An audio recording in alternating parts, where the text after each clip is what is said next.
A menudo recibo cartas diciéndome que han visto, por ejemplo, mi vídeo sobre programación neurolingüística unas 10 veces.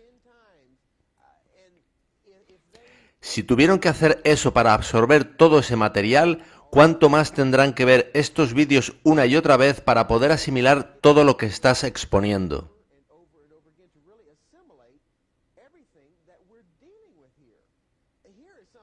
Y ahora quisiera mostrar algo que hemos recibido esta misma mañana. Para ser sincero, no he tenido tiempo de verlo en detalle, solo lo he visto por encima. Ahora lo muestro por primera vez. Se trata del anuario de la Universidad de Andrews, donde se muestran las fotos de todos los alumnos de la promoción. Vamos a ir poniendo en pantalla este anuario de nuestro seminario teológico en los Estados Unidos, donde se forman los que serán nuestros ministros adventistas del séptimo día.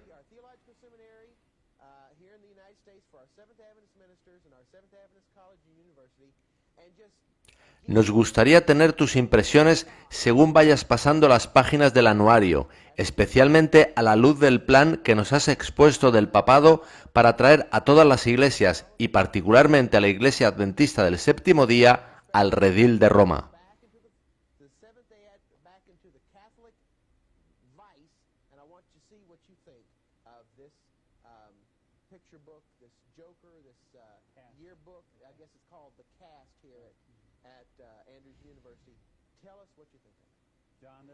John, este anuario es una de las cosas más tristemente llamativas que he visto nunca. Había oído hablar de él, pero no lo había visto hasta hoy. Toda su expresión es abierta e increíblemente romano-católica.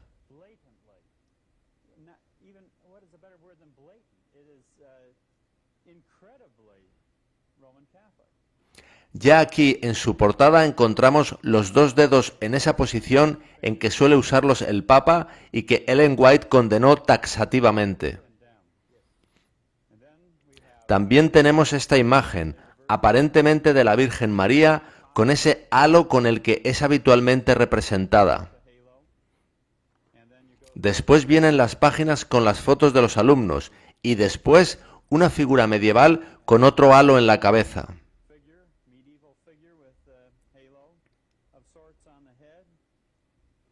Tras otras fotos encontramos este monje con la cabeza afeitada y de nuevo el halo sobre su cabeza.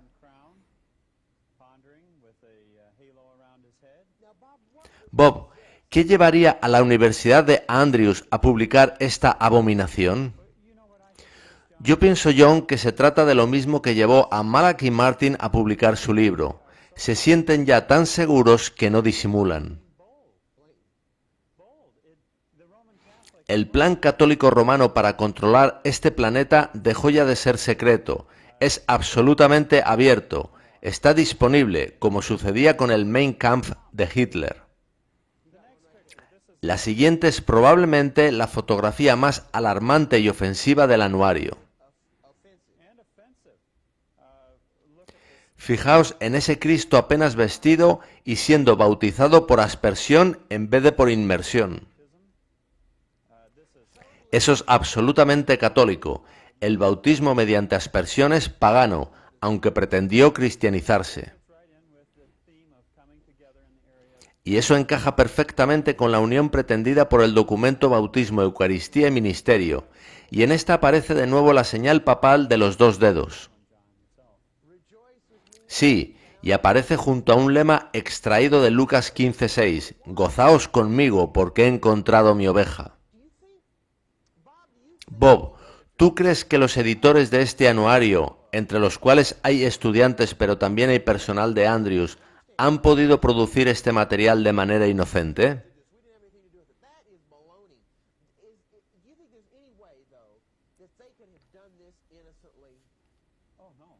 Claro que no. Es algo planificado. Todo el material gráfico del anuario es del mismo tipo. Aquí nos encontramos con una representación católica de la Cena del Señor, con los halos sobre las cabezas.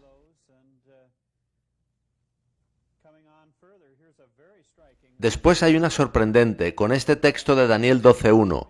Pero en aquel tiempo será libertado tu pueblo, todos los que se hallen escritos en el libro, lo que indica que el pueblo católico ahí representado, monjes, monjas y curas, forman parte del pueblo de Dios durante el tiempo de angustia. Son los 144.000.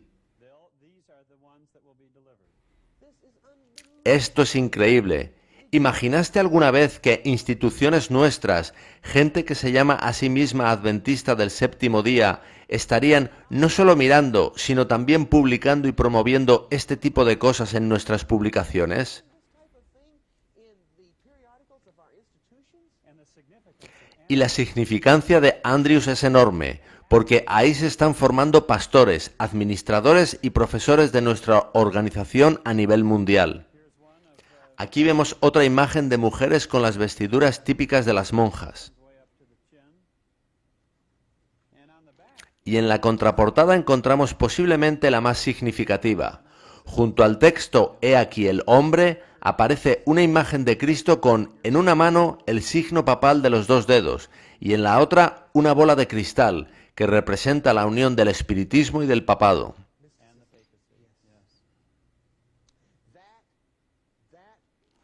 Esta publicación de la Universidad de Andrews es absolutamente significativa.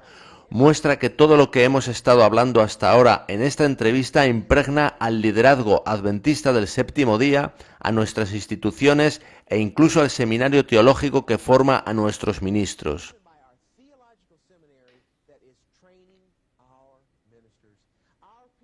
Nuestro pueblo ya no necesita preguntarse por qué se escucha lo que se escucha en nuestros púlpitos adventistas.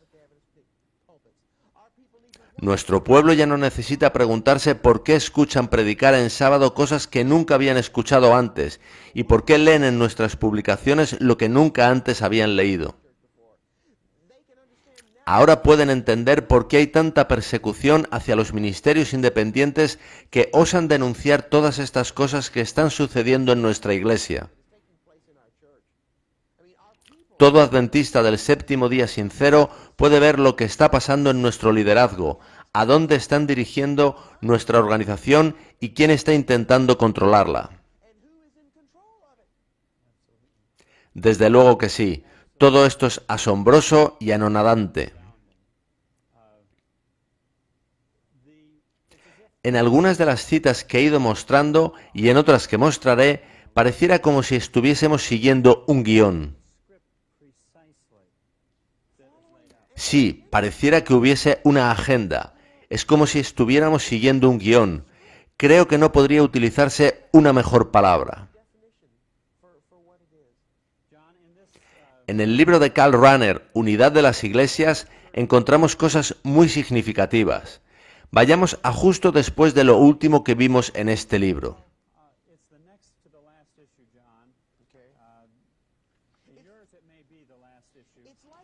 Es como si los jesuitas hubieran planificado todo esto y nosotros estuviésemos siguiendo su guión. Bueno, yo creo que cuando comprendemos lo que los jesuitas están diciendo y lo comparamos con lo que está sucediendo, esto ha de llevarnos a reflexionar muy profundamente. Por ejemplo, en la página 8 del libro Unidad de las Iglesias, de Karl Rahner, aparecen una serie de tesis. Están dispuestas cronológicamente por meses. Vayamos a octubre de 1991.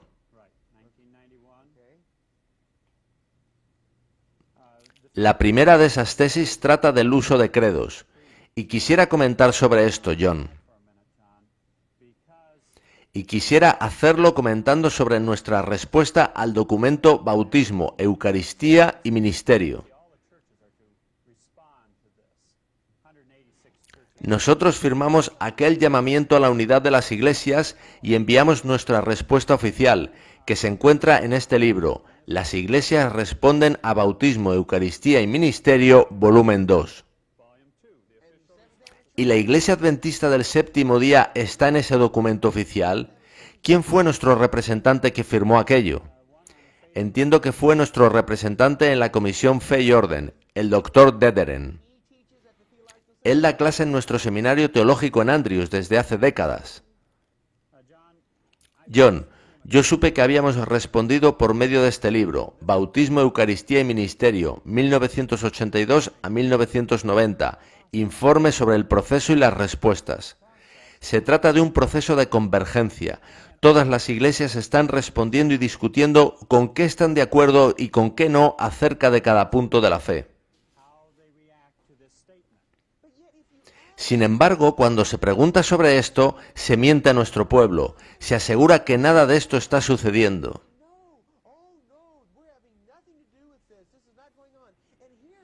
Pero todas estas publicaciones que tú nos estás mostrando evidencian que nuestro liderazgo denominacional está involucrado en todo esto desde hace años.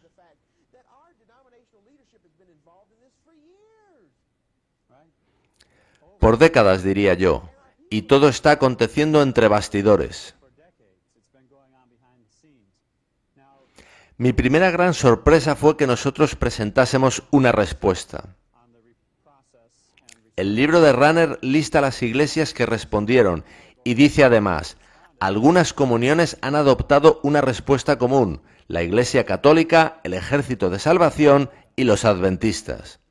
Y el informe redactado para la Iglesia Católica Romana fue preparado por el Secretariado Vaticano para promover la unidad cristiana, que se sienta con nosotros en las familias confesionales mundiales o comuniones del mundo cristiano, en colaboración con la Congregación para la Doctrina de la Fe, que es el nombre moderno del Santo Oficio de la Inquisición.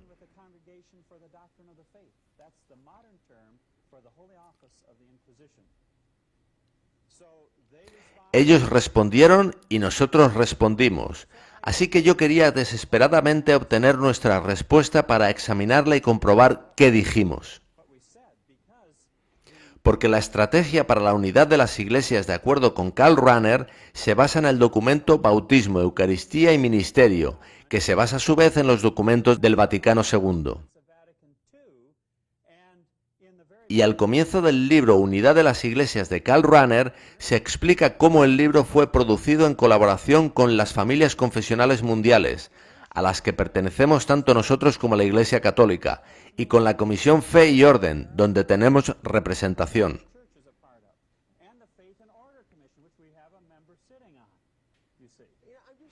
Estoy abrumado escuchándote todo esto que nos cuentas. Te debemos mucho por toda esta investigación que has hecho. Pero sobre todo damos gracias a Dios por haberte conducido en esta dirección, porque era necesario alguien que recolectase toda esta información. Nos hemos implicado en el movimiento ecuménico, llevamos años dándonos la mano con el poder romano e introduciéndolo en la Iglesia Adventista del Séptimo Día.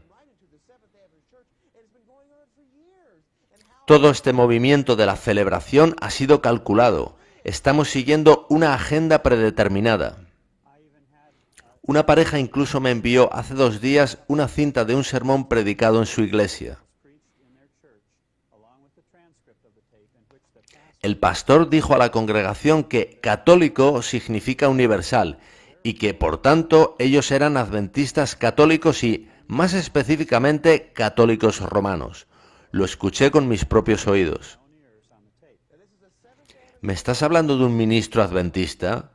Sí, hablando desde el púlpito. Y esta es la cita a la que me refería. Este libro, sobre la estrategia basada en el documento BEM y el Vaticano II, es el producto de académicos edificando sobre el trabajo previo del Concilio Vaticano II, la Comisión Fe y Orden del Consejo Mundial de Iglesias, diálogos y reflexiones teológicas y las familias confesionales mundiales.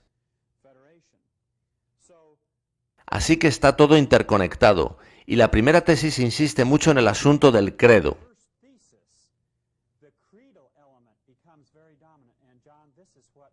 ¿Qué quieres decir con credo? ¿Acaso está relacionado con el credo católico? Permíteme leer la tesis. Dice así: las verdades fundamentales del cristianismo, tal como están expresadas en las Santas Escrituras, en el credo de los apóstoles y en el de Nicea y Constantinopla, son vinculantes para todas las iglesias asociadas de la única iglesia futura. Lo que los jesuitas quieren hacer es obviar la reforma del siglo XV y volver a la situación anterior a ella. Es muy claro que Rahner y los jesuitas ven en la reforma protestante como una rebelión que tuvo lugar, pero que ahora las iglesias dejan a un lado esa rebelión, toman conciencia ecuménica y vuelven a la Iglesia Madre.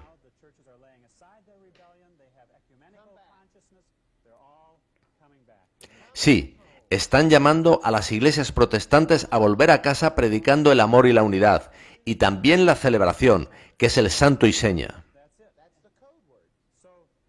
Recordemos lo que cuenta el conflicto de los siglos sobre la apostasía de la Iglesia cristiana en tiempos de Constantino. Los idólatras demandaron concesiones por parte de los cristianos en aras de unirse en la plataforma común de la creencia en Cristo. Volvemos a estar en los tiempos de Constantino.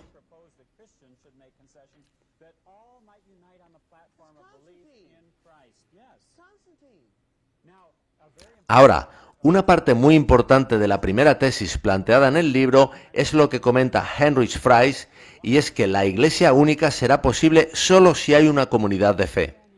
Y yo me topaba con esto una y otra vez en el seminario. Los escritos jesuitas ponen todo el énfasis en la comunidad de fe. Solo la comunidad de fe puede hacer teología. La comunidad de fe antecede al individuo y se apropia de él. Le dan la vuelta al sacerdocio de los creyentes de la Reforma protestante. La Iglesia toma preeminencia sobre el individuo.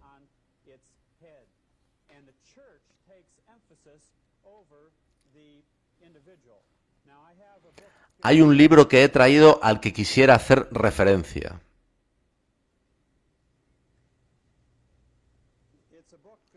Es un libro escrito por un jesuita de Notre Dame. Aquí está.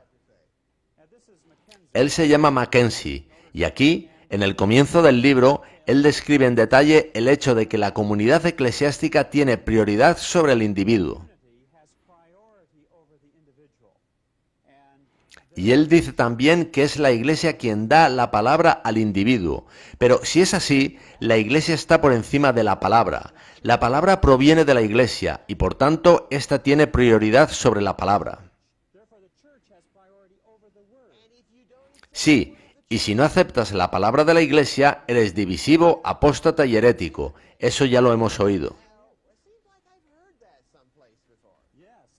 El concepto protestante es el contrario. La palabra tiene preeminencia. La Iglesia está en sumisión a la palabra, y es el mensaje de la palabra el que llama a la Iglesia a la existencia. Fue así como comenzó nuestro movimiento. Exacto. Por eso somos protestantes, porque no es la Iglesia quien nos interpreta la palabra. Somos el sacerdocio de todos los creyentes y nos apoyamos sobre nuestros pies espirituales. Esa era la idea de Martín Lutero. Así comenzó la Reforma. John, antes de continuar, quisiera mostrar algo que aparece en otro libro que traje. Tienes muchísimos libros, Bob. Es impresionante todo ese material que trajiste. Este es un libro de uno de los jesuitas más prominentes, John Courtney Murray.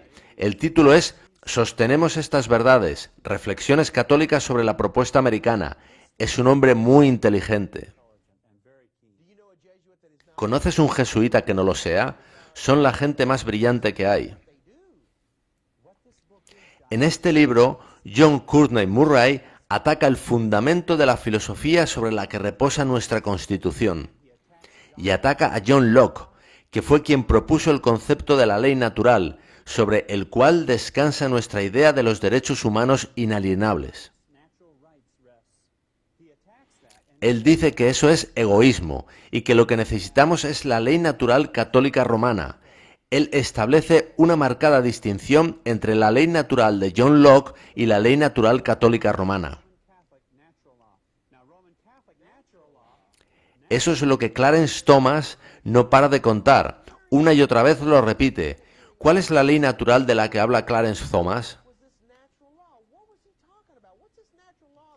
Bueno, quien desarrolló ese concepto hasta lo sumo fue Tomás de Aquino, el más grande teólogo sistemático que ha tenido nunca la Iglesia Católica, y lo basó en la República de Platón.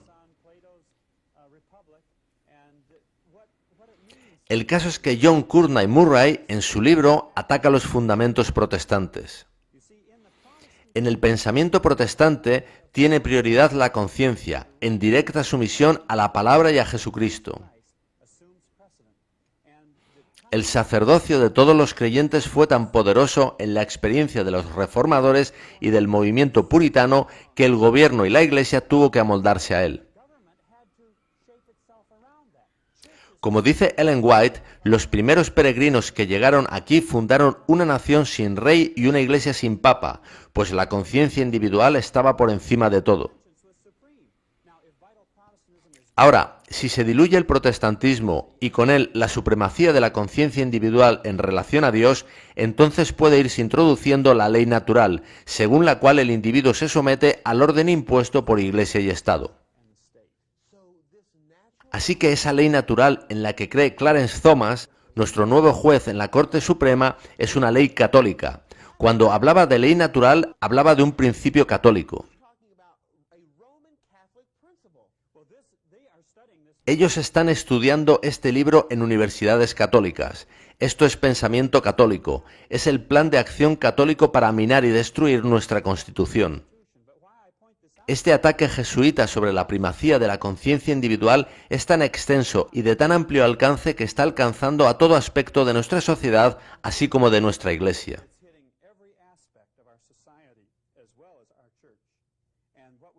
Y la lucha actual en nuestra Iglesia es qué corriente va a dominar. ¿Vamos a anteponer la palabra y la conciencia individual va a someterse a esa palabra, lo cual es protestantismo como afirma Ellen White?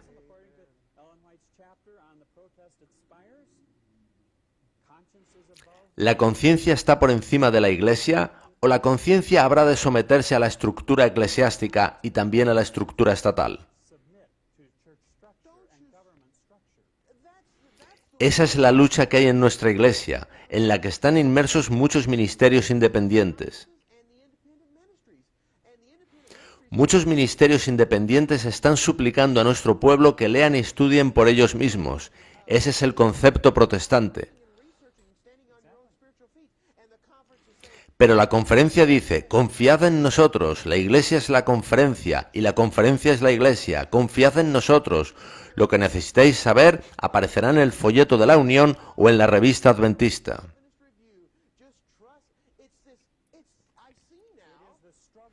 En nuestra Iglesia se está lidiando ahora mismo la batalla entre protestantismo y catolicismo romano.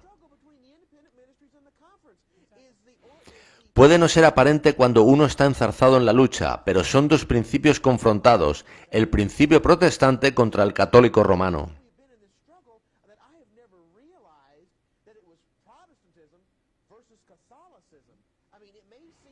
Para ti quizás sea muy obvio, pero honestamente yo no había tomado conciencia hasta ahora de que aquí hay una lucha entre protestantismo y catolicismo.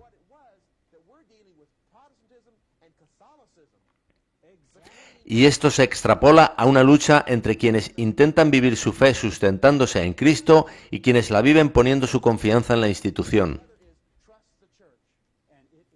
Y es una batalla cruenta, y por eso hemos de retener y atesorar cada detalle que se nos cuenta en el conflicto de los siglos.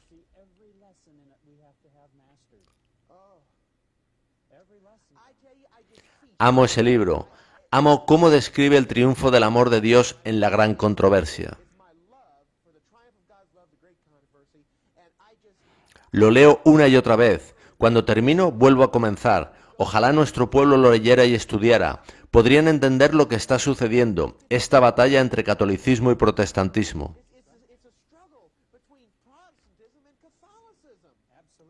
Exacto. Y el documento Bautismo, Eucaristía y Ministerio es precisamente eso. Permitidme leeros la respuesta valdense. Ellos respondieron. Uno pensaría que no se habrían opuesto más que nosotros, pero su rechazo a la premisa básica del documento fue más que notable.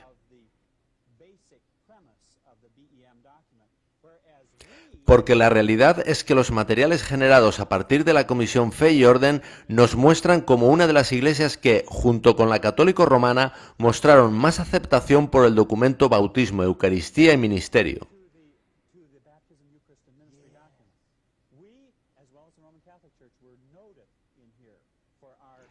Debe ser por eso que hubo católicos en las sesiones de nuestra conferencia general en Indianápolis, dirigiéndose al grupo y dándoles la bienvenida. ¿Por qué hacemos eso? Parece que somos una de las iglesias protestantes que más rápidamente estrecha sus manos con el poder romano.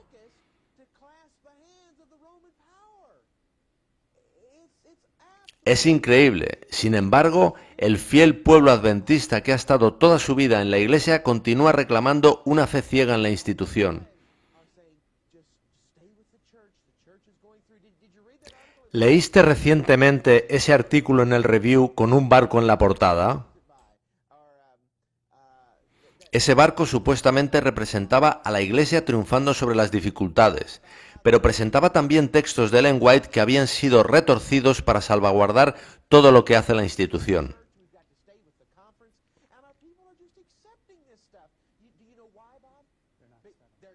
Y nuestro pueblo da por bueno todo esto porque no estudia. Yo creo que no hay ni uno entre nosotros que comprenda la gravedad de todo esto. El conflicto de los siglos dice que es plan de Satanás alejarnos de estudiar por nosotros mismos para poner nuestra confianza en pastores, profesores de teología y líderes de iglesia. Fijaos lo que dice el documento Bautismo, Eucaristía y Ministerio. De entre este grupo de comentarios críticos, los mayores procedieron de las iglesias valdense y metodista de Italia. Ellos señalaron, junto con otras observaciones, que el BEM muestra una convergencia en una dirección clerical y sacramental opuesta a la dirección a la que el Evangelio llama a la Iglesia en su testimonio ante el mundo. Y también que ese documento ecuménico centra la fe, comunión y testimonio cristiano no en Dios y en el Evangelio, sino más bien en la Iglesia como una estructura sagrada que tiene y da garantía de las actividades del Espíritu a través de una casta dotada de poderes sacerdotales, mediadores y que representa a lo divino. Esa es justamente la lucha en la que estamos ahora. Bob, nos estás hablando del documento BEM.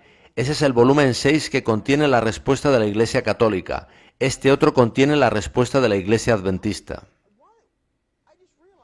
Me doy cuenta de que en todos aparecen estas tres líneas onduladas. ¿Crees que tienen algún significado? ¿Aparecen en los volúmenes de las distintas respuestas de las iglesias al Vaticano II? En esencia es así, porque de él emana el documento Bautismo, Eucaristía y Ministerio. Los distintos volúmenes han sido editados por el Consejo Mundial de Iglesias.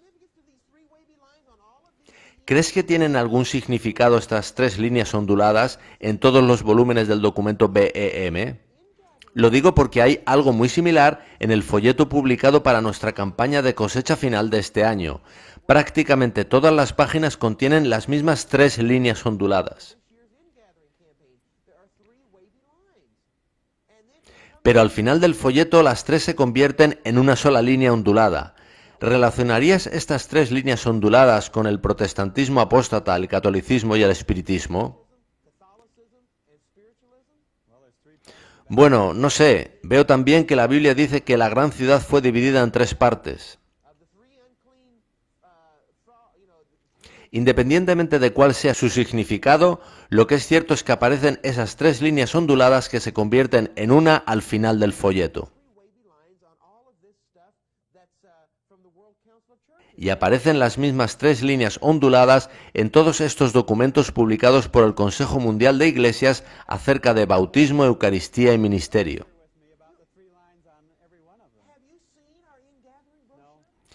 ¿Tú no habías visto nuestro folleto para la campaña de cosecha final de este año?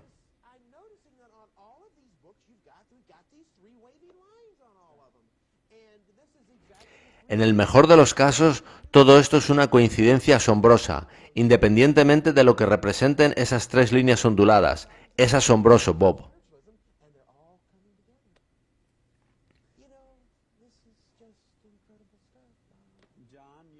Bueno, el caso es que cuando repasé la respuesta de la Iglesia Adventista del séptimo día, yo subrayé e hice anotaciones donde se hacía referencia a nuestras creencias fundamentales.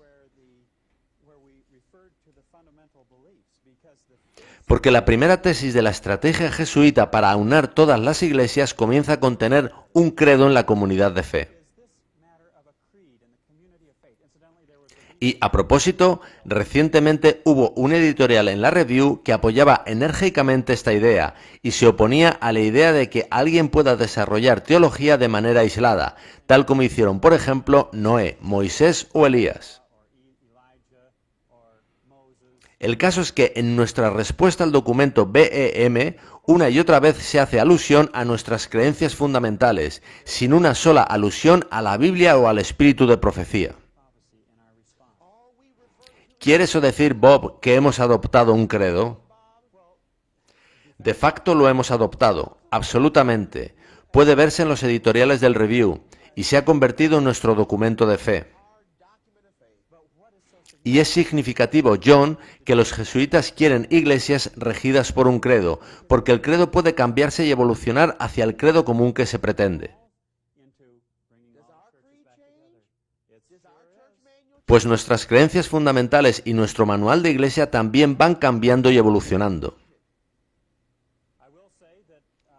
En nuestra respuesta al documento BEM se hizo una estricta comparativa con nuestras creencias fundamentales. Se manifestó incluso que el documento era muy católico. Pero lo cierto es que hay un cambio gradual en marcha, y para mí lo crucial es que nuestra respuesta se basó en un credo. De entrada, no deberíamos estar participando en un proceso ecuménico, pero además, ahora nos sustentamos en un credo, el cual va cambiando poco a poco. Bob, no quiero interrumpir tu exposición, pero sí quisiera comentar brevemente algo que ha venido a mi cabeza. ¿Te das cuenta de a lo que te expones habiendo venido a este programa a contar esto? John, sí soy consciente de lo que entraña venir aquí a contar esto. Estamos en una guerra. El diablo está haciendo guerra contra el remanente. Hay otro libro que quisiera mostraros. Claro que sí, muéstranos tantos libros como desees. Quisiera abordar el asunto de los rumores, porque en la Inquisición se utilizaban los rumores populares como base para capturar a gente y llevarlos ante el tribunal.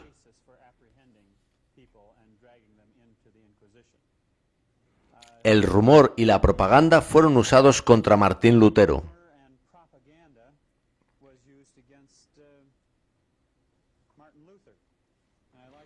Quisiera mostraros un texto de Daubigné sobre la Reforma. James y Ellen White lo leían muchas tardes de sábado. Así que usaban esas mismas tácticas contra Martín Lutero. La situación fue la siguiente. Staupitz fue quien condujo a Lutero a Cristo, pero cuando empezó toda la polémica alrededor de Lutero, algo sucedió con Staupitz. El texto de Daubigné dice así: algunos de los amigos de Lutero parecían inclinados a retroceder.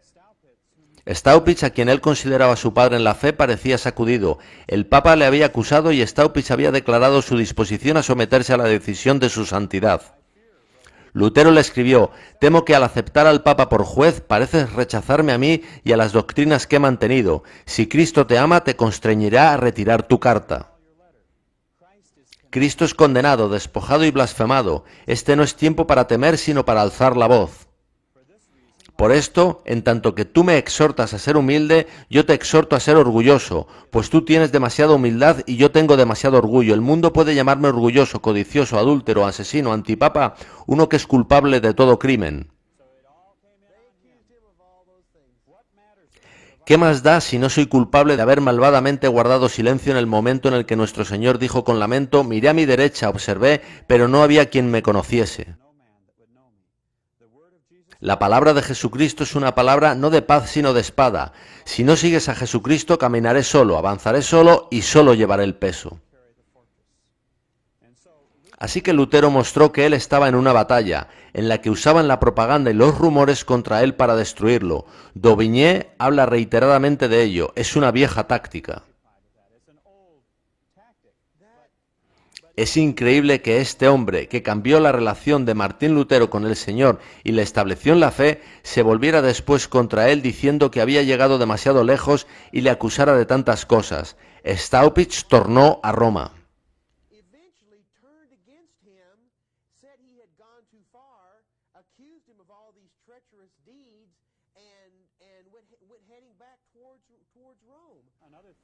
Otra cosa de Martín Lutero es que fue acusado de dividir la Iglesia justo cuando tenía que unificarse. Los turcos habían llegado hasta las puertas de Viena, los moros habían invadido España, el cristianismo estaba verdaderamente amenazado. Acusaban a Lutero de, con su doctrina, dividir a la Iglesia en ese momento tan crítico, cuando la unidad de la Iglesia era más necesaria que nunca. Pero Lutero dijo, nuestra seguridad reposa en obedecer la palabra. Y lo mismo sucedió con los valdenses. La Iglesia Católica Romana siempre los acusó de obstaculizar la unidad de la Iglesia. Este ha sido un argumento muy comúnmente usado.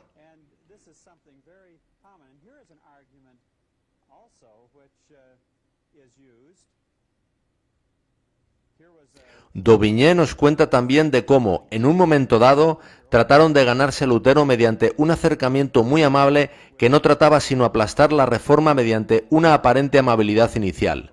Lo leeré. Mi querido Martin, dijo el chambelán del Papa en un tono adulador, yo pensé que eras un veterano teólogo que sentado frente a la chimenea trabajaba en las tinieblas teológicas, pero ahora veo que aún eres un joven en la flor de la vida. ¿Eres consciente, continuó en un tono más serio, de que has alejado a todos del Papa para llevártelos a ti? Una vez que el nuncio pensó que había preparado la mente de Lutero, continuó con estas palabras. Venda la herida que tú mismo has infligido a la Iglesia y que solo tú puedes sanar.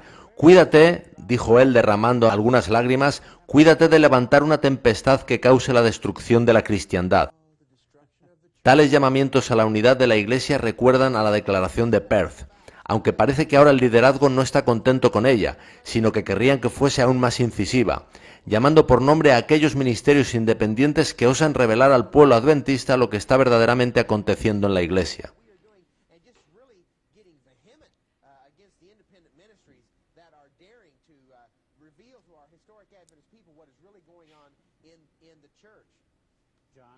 John, es interesante que Hitler comprendió el poderoso uso que puede hacerse de la propaganda. De hecho, desde los tiempos de Marx y Engels, en la estrategia moderna se considera que la guerra es, primeramente, diplomática, así como el nuncio hizo con Lutero. Está primero la guerra diplomática, luego la ideológica, la propagandística y la económica. La militar es simplemente la fase final. Solo hay que verlo en la guerra de Kuwait. Pero fijaos en lo que dijo Hitler. El lugar de la artillería para un ataque frontal será tomado en el futuro por la propaganda revolucionaria. Ella conquistará la psique del enemigo antes de que los ejércitos necesiten disparar sus armas. Cómo conseguir el colapso moral del enemigo antes de que comience la guerra es el problema que a mí me interesa. De modo que Hitler estaba interesado en quebrar la defensa moral del enemigo por medio de la propaganda, en aniquilarlos psicológica y moralmente. En el último número de El Anillo de la Libertad se describe un curso del Pentágono que se usaba para adiestrar oficiales latinoamericanos en la utilización y contención de rumores. El curso se llamaba «Cómo usar los rumores para destruir al enemigo».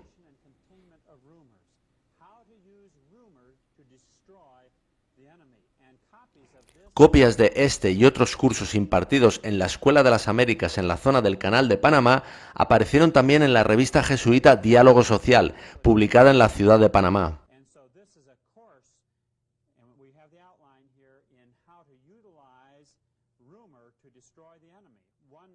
Una fórmula interesante sobre los rumores es PR igual a I por A. El poder del rumor PR es igual a I, que es la importancia del asunto en cuestión, por A, la ausencia de datos concretos que deshiciesen la duda. El objetivo de ese curso era enseñar la dinámica del procedimiento para diseminar rumores. Cuando al final de la Segunda Guerra Mundial los rusos comenzaron su último asalto sobre Alemania, dispusieron un frente con 1000 unidades de artillería una tras otra.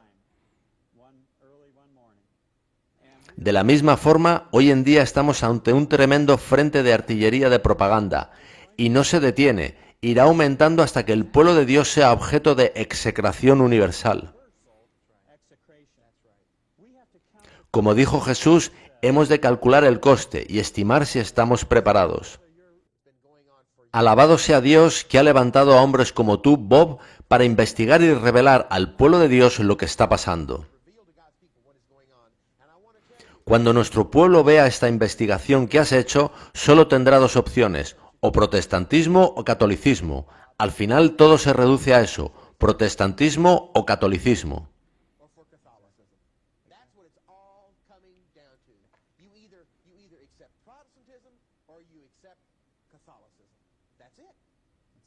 Así es, y el protestantismo conduce, en última instancia, a los mensajes de los tres ángeles. De acuerdo con el curso que comentaba, uno de los métodos de diseminación es el uso de agentes. Leo, amigos en la región en cuestión originan el rumor en el grupo y lo hacen por medio de preguntas que insinúan sus respuestas. Animan a los simpatizantes a diseminar historias distorsionadas y, en un estado de amigable confianza, ellos extienden el rumor. Esa amigable confianza me hace pensar en la programación neurolingüística, llena de técnicas de manipulación para atraer a la persona a tu redil y arrastrar su mente a tu modo de pensar.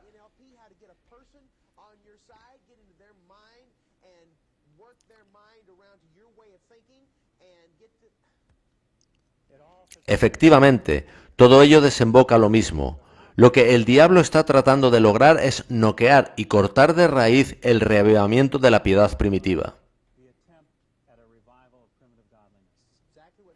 Eso es lo que Satanás intenta. Ese es el propósito del movimiento de la celebración y del movimiento católico carismático, que entraña un falso reavivamiento. Muchas cosas bullen en mi cabeza al hablar de estos temas. Quizás sea algo que ya sabía o intuía, simplemente a lo mejor es la primera vez que lo verbalizo. Me doy cuenta de que el movimiento de la celebración niega completamente los mensajes de los tres ángeles. El movimiento de la celebración ha sido formulado y organizado para contrarrestar la predicación de los mensajes de los tres ángeles. Absolutamente. John, la tesis número 2 de la estrategia jesuita es que en una iglesia asociada no puede rechazarse nada que sea dogma vinculante en otra. ¿Entiendes lo que eso significa? Significa que nada de lo que sostiene la Iglesia Católica Romana podrá ser rechazado por otro grupo en la venidera Iglesia Mundial. No podrá condenarse el guardar el domingo o la Eucaristía. Es parte de la estrategia para la venidera Iglesia Mundial. Hemos de predicar los mensajes de los tres ángeles, pero hay todo un mecanismo montado para que no se prediquen.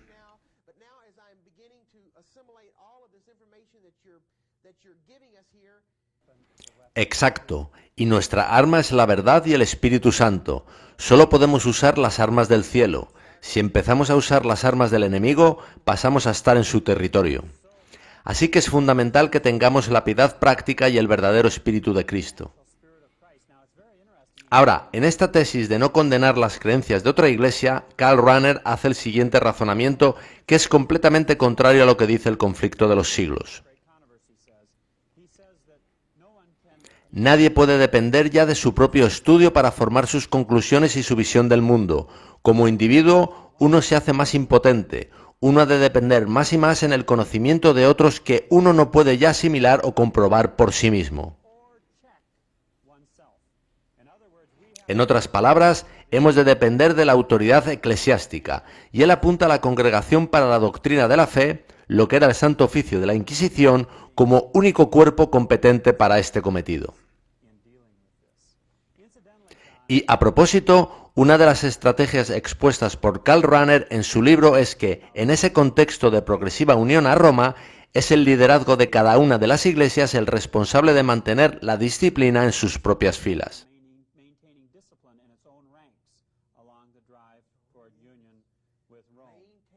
Y mantener la disciplina incluye deshacerse de los disidentes y de los que resultan divisivos. En los últimos años se añadió al manual de Iglesia una nueva razón por la que se puede disciplinar a un miembro, por ser divisivo. Eso nunca estuvo en nuestro manual de Iglesia hasta hace poco. Se trata de toda una amenaza para los ministerios independientes.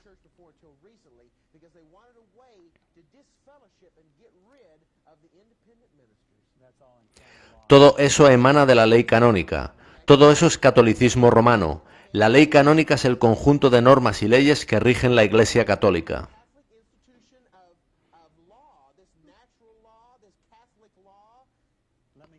Permíteme, John, que traiga una copia de ella. Ley canónica es ley católica. La gente tiene que entender esto, que cuando oyen hablar de la ley canónica, de lo que se les está hablando es de ley católica.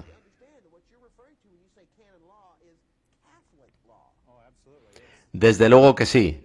Este código de ley canónica fue promulgado por Juan Pablo II en 1983. Al final de este libro se muestra la secuencia de causas bajo la ley canónica.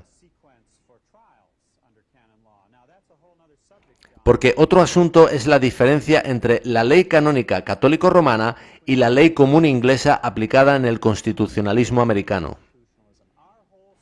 Todo el sistema legal que tenemos en Estados Unidos descansa sobre la ley común inglesa, la cual se enfrentó a la ley canónica para proporcionar salvaguardas y garantías para la gente de Inglaterra y, en última instancia, de Estados Unidos.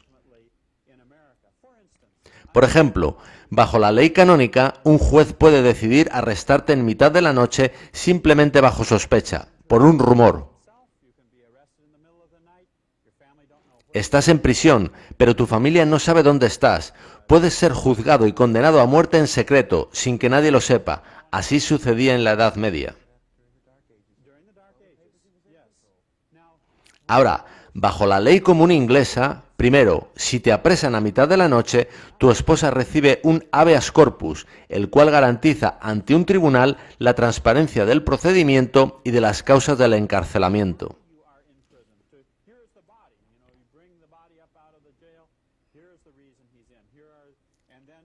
Las acusaciones han de ser hechas en público por un fiscal, de manera que el juez sea imparcial, y hay un jurado que es el que finalmente decide si eres inocente o culpable, para que entonces el juez dicte sentencia.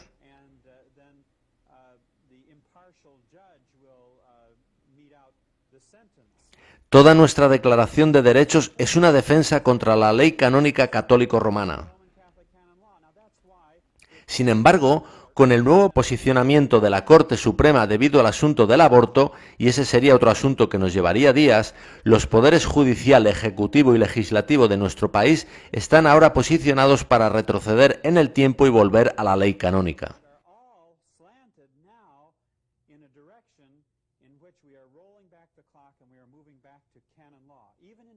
Incluso en decisiones tales como Arizona contra Fulminante, los discordantes poderes judiciales se volvieron, en ese caso, del sistema legal acusatorio para aceptar el sistema inquisitorial, pues fueron aceptadas ante el tribunal confesiones forzadas.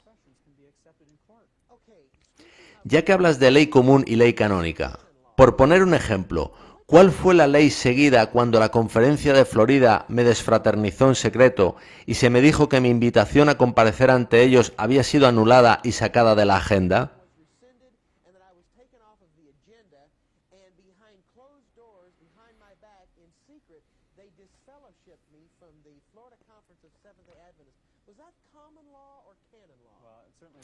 Bueno, con seguridad no fue la ley común. La apariencia es que siguieron paso a paso el procedimiento de la ley canónica para quitar a un pastor. ¿Estás hablando de un procedimiento católico para quitar a un pastor? Explícate, por favor. Bueno, lo trato en el último número de El Anillo de la Libertad. ¿Está relacionado con el modo en que el liderazgo de la Iglesia Adventista del Séptimo Día ha quitado recientemente a algún pastor? No solo conquistar pastores, sino también laicos de sus funciones en su iglesia local. En tu caso, consciente o inconscientemente, eso solo Dios lo sabe, hay un paralelo paso a paso con el procedimiento de la ley canónica para quitar a un pastor.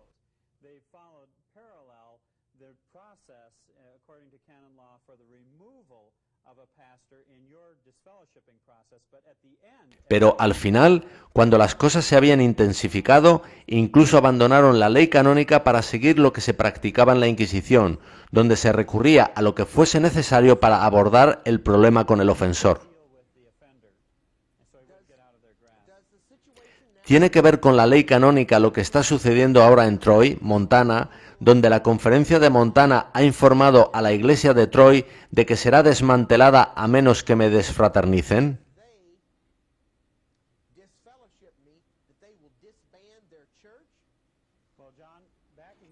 Recapitulando algunas de las preguntas anteriores, la ley canónica declara en el canon 1311 que la Iglesia tiene un derecho propio e innato a forzar mediante sanciones penales a miembros de la fe que resulten censurables.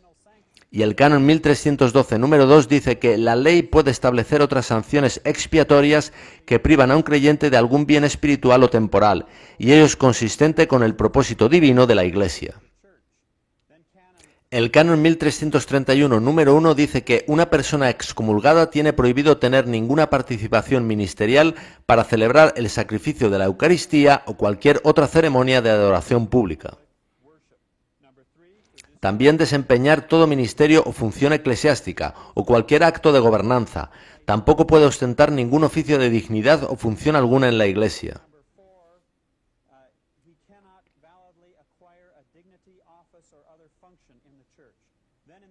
En cuanto a los asuntos financieros, no puede manejar fondos de ninguna dignidad, oficio, función o pensión. Como puede verse, el asunto de los dineros es muy importante. El canon 1333 número 4 habla también de la suspensión para recaudar estipendios, pensiones o cualquier otro tipo de fondos. Y también hay castigos por violar la unidad. Bajo el epígrafe Ofensas contra la religión y la unidad de la Iglesia, el canon 1364 número 1 dice, con respecto al canon 194, un apóstata de la fe, hereje o cismático incurre automáticamente en excomunión.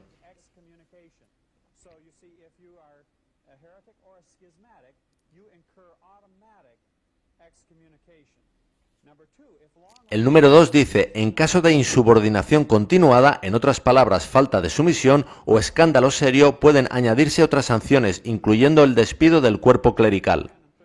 El canon 1369 dice, quien use un programa o discurso público, publique escritos o haga uso de cualquier otro medio social de comunicación para blasfemar seriamente, dañar la buena moral, expresarse o suscitar odio contra la religión o contra la Iglesia, ha de ser castigado con una justa sanción.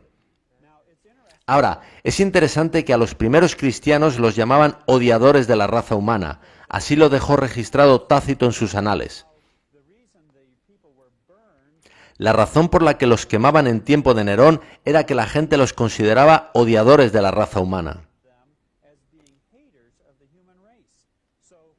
Así que hacia donde vamos en el fin del tiempo es una situación en que las mentes irregeneradas van a mirar a los fieles como odiadores por no aceptar el amor y la unidad.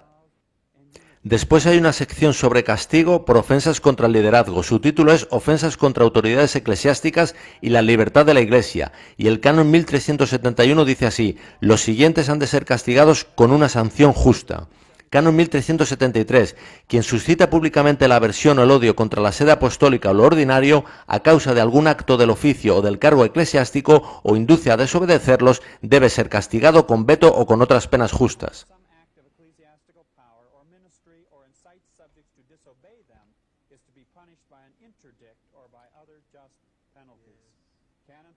Canon 1374. Quien se inscribe en una asociación que maquina contra la Iglesia debe ser castigado con una pena justa.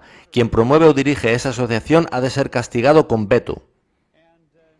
Todo esto es la ley canónica católico-romana.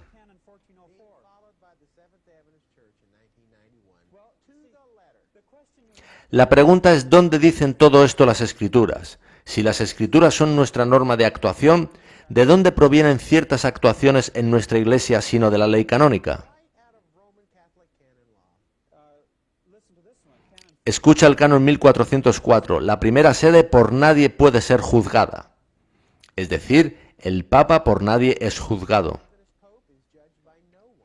Del procedimiento para la remoción de párrocos, Canon 1740, cuando el ministerio de un párroco resulta perjudicial o al menos ineficaz, éste puede ser removido de su parroquia por el obispo diocesano.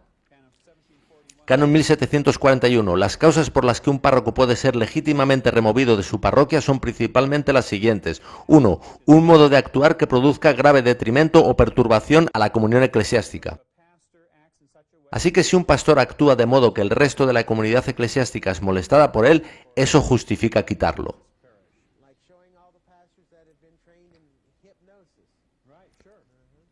El Canon 1742 requiere que el obispo persuada paternalmente al párroco a renunciar en el plazo de 15 días después de haberle explicado las razones para quitarlo.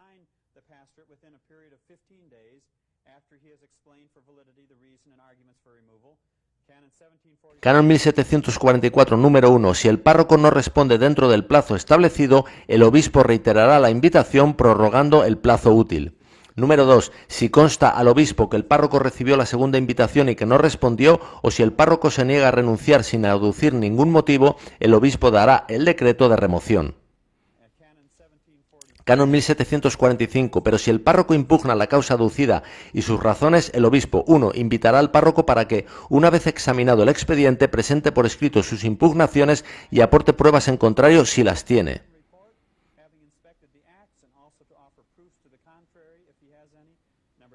2. Estudiará el asunto con los párrocos en comité. 3. Finalmente decidirá si el párroco ha de ser removido o no, y dará enseguida el decreto pertinente.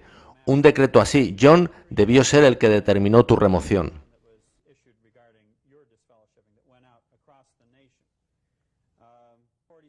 Canon 1747, número 1. El párroco removido debe abstenerse de ejercer la función parroquial, dejar libre cuanto antes la casa parroquial y entregar todas las pertenencias de la parroquia a aquel a quien el obispo la haya encomendado. Desde luego, la impresión que da es que estamos siguiendo el canon romano católico al pie de la letra. Lo que yo creo, John, es que en el nuevo orden mundial, según Roma tome el mando de acuerdo con Apocalipsis 17, la ley canónica va a reemplazar completamente a nuestra Constitución.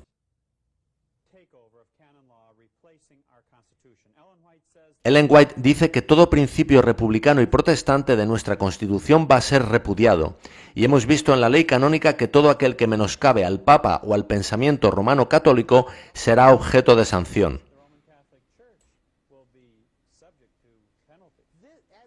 ¿Has visto esta semana en las noticias, Bob, cómo la Iglesia Católica Romana está cada día más involucrada en el nuevo orden mundial? ¿Y cómo todo el mundo mira a Juan Pablo II para que tenga un rol mayor en ese nuevo orden mundial?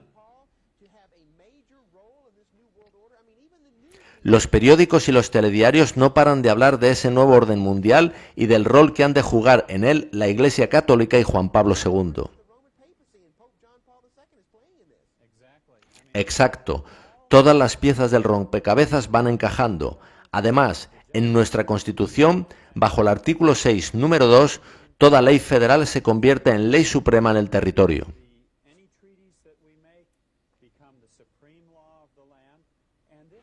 Y esto será dirigido contra todo aquel que inste al odio contra una clase o religión, pero el odio estará solo en los ojos de los observadores.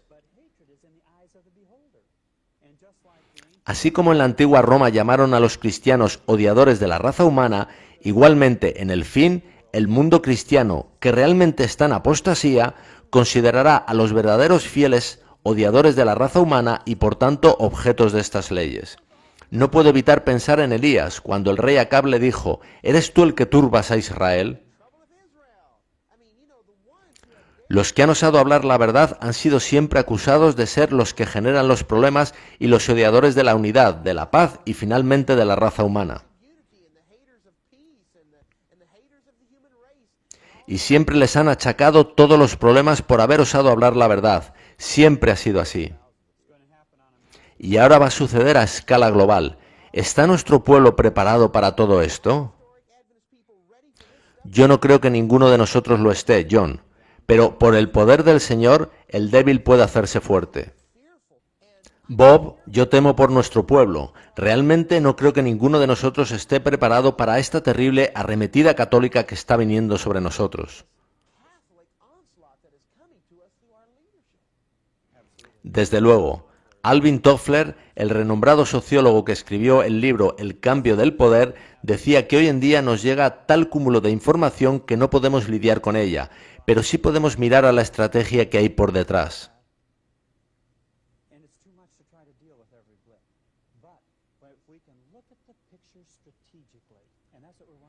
Y eso es lo que hemos querido hacer hoy. ¿Cuál es la estrategia de Dios en el fin del tiempo? ¿Cuál es la de Babilonia? Hemos mirado en las fuentes de Babilonia para ver cuál es su estrategia y hemos visto que encaja perfectamente con lo que nos dijo Dios sobre ella. Y podremos afrontarla mejor cuando vemos la panorámica completa, su estrategia y cómo encajan todas las piezas. John, estamos en los últimos días. Estamos en Apocalipsis 12:17.